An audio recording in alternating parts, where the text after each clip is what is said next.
Me voilà en balade à Metz, une ville dans laquelle j'ai passé quelques années, notamment au collège et une année de lycée, et également au conservatoire où j'ai appris la danse, la flûte à bec et la flûte traversière. Et étant originaire de Lorraine, je me devais de vous partager un petit bout de cette ville parce que je n'ai pas eu le temps de tout filmer tant il y a de choses à voir à Metz et tant c'est une ville qui est remplie d'histoire. Voilà, donc j'ai choisi quelques points dans lesquels j'avais pour habitude d'aller et cette introduction, on va dire, sur la Lorraine et la ville de Metz.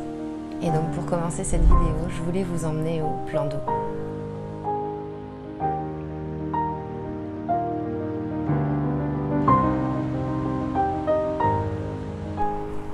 Ben voilà, ça y est, nous sommes arrivés au plan d'eau de Metz. Voilà, ça fait facilement 15 ans que je suis pas revenue ici quand même. Ça en fait des années.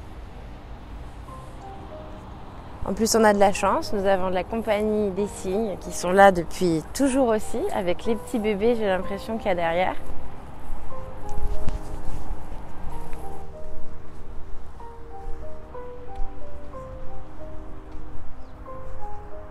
Oh, c'est trop mignon, c'est trop mignon, c'est trop mignon, c'est trop mignon.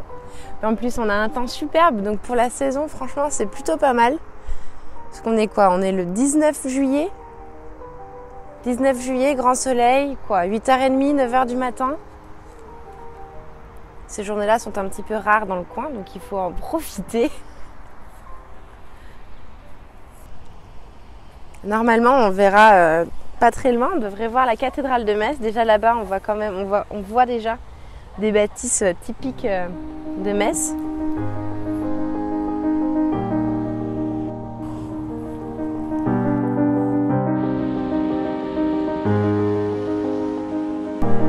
Alors là, je suis trop contente parce qu'on vient d'arriver devant l'Opéra de Metz. En plus, il y a toutes les cloches qui sonnent en même temps.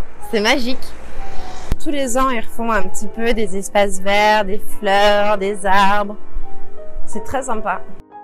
Pour la petite histoire rapide, l'Opéra Théâtre de Metz est l'un des premiers théâtres construits en France et le plus ancien théâtre encore en activité. Et le bâtiment est construit de 1738 à 1752 dans un style classique d'influence toscane et ces travaux ont été suspendus pendant 8 ans par la guerre de succession d'Autriche, ça fait un petit peu d'histoire, et a enfin été inauguré le 3 février 1752. Et donc c'est un théâtre à l'italienne qui est le plus ancien de France en activité. Alors là, on est presque devant, je crois, un de mes endroits favoris de Metz, l'Opéra de Metz, que voici. Et alors ici, c'est une belle partie de ma vie. On y a fait les répétitions des spectacles de danse du conservatoire, donc où j'étais pendant toute ma jeunesse, donc de mes 7-8 ans à mes 15 ans. Après, je suis passée à Nancy. Et donc voilà, ici, on a fait des répétitions la semaine, les week-ends, jusqu'à tard le soir, minuit, 1h du matin, des spectacles, des examens de danse aussi. Alors, un examen que j'ai particulièrement en tête, c'était ma première variation libre, un pas de deux avec un ancien collègue danseur qui était avec moi. Voilà, on passe à quelque chose d'un petit peu plus gai et un petit peu moins mélancolique. On va voir maintenant un petit peu ce qui se passe en ville et il se passe plein de choses, vous allez voir. Encore une fois, je n'ai pas eu le temps de tout vous filmer, mais vous allez apprendre quelques petites choses. Et on commence d'ailleurs avec un des meilleurs symboles de Metz, la cathédrale Saint-Étienne, qui domine une grande partie de la ville. Tout est lumière et élan vertical, pour un style gothique qu'on caractérise ici de rayonnant. Et en effet, je crois que c'est la 3e cathédrale la plus élevée de France, avec 42 mètres de hauteur, et avec une plus grande surface de vitraux de France, 6500 mètres carrés de vitres colorées. Et d'ailleurs, elle fête 800 ans cette année.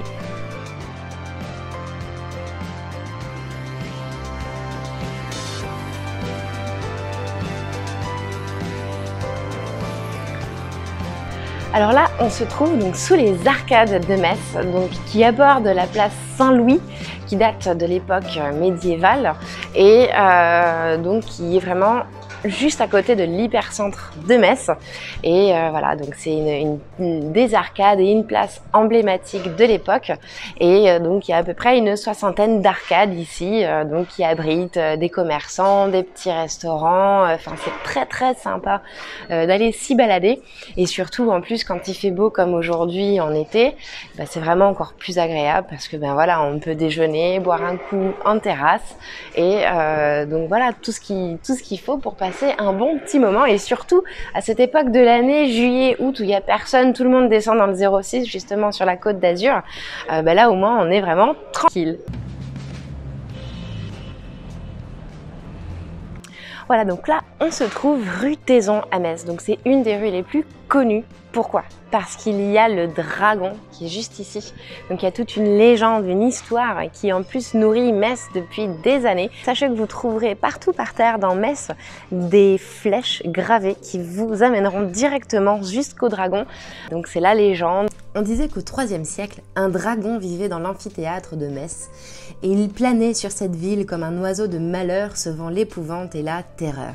Il choisissait ses proies parmi les habitants qui n'avaient pas eu le temps de courir à l'abri de son approche et rien ne l'effrayait, sauf l'eau dont il ne s'approchait jamais. Mais un jour, Saint Clément décida de prendre le problème à bras le corps et de le noyer. Et depuis ce jour, chaque année, les Messins commémorent la mort du Graouli.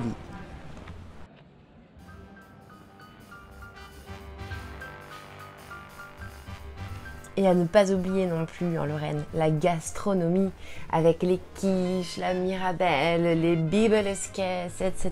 et j'en passe. C'était important de me faire un bon déjeuner dans un bon petit restaurant qui a été fort sympathique. On va aller voir tout de suite. Un bon petit Gewürztraminer. C'est chez mamie. Mamie m'a dit, bois du Gewürztraminer et tu verras, tu trouveras le bonheur. Les plats traditionnels lorrains, qu'est-ce que c'est? Alors on a les œufs cocottes, la quiche lorraine, la choucroute traditionnelle bien évidemment. Nous avons la flammekuche. Nous avons quoi d'autre encore? Le bibeleskes et les bouches à la reine avec les petits champignons, les petites pâtes feuilletées et tout. C'est des entrées, hein. Alors voici la vraie quiche lorraine, la vraie de vraie. Je crois que je n'en ai jamais mangé d'aussi épaisse. Ça va être une tuerie.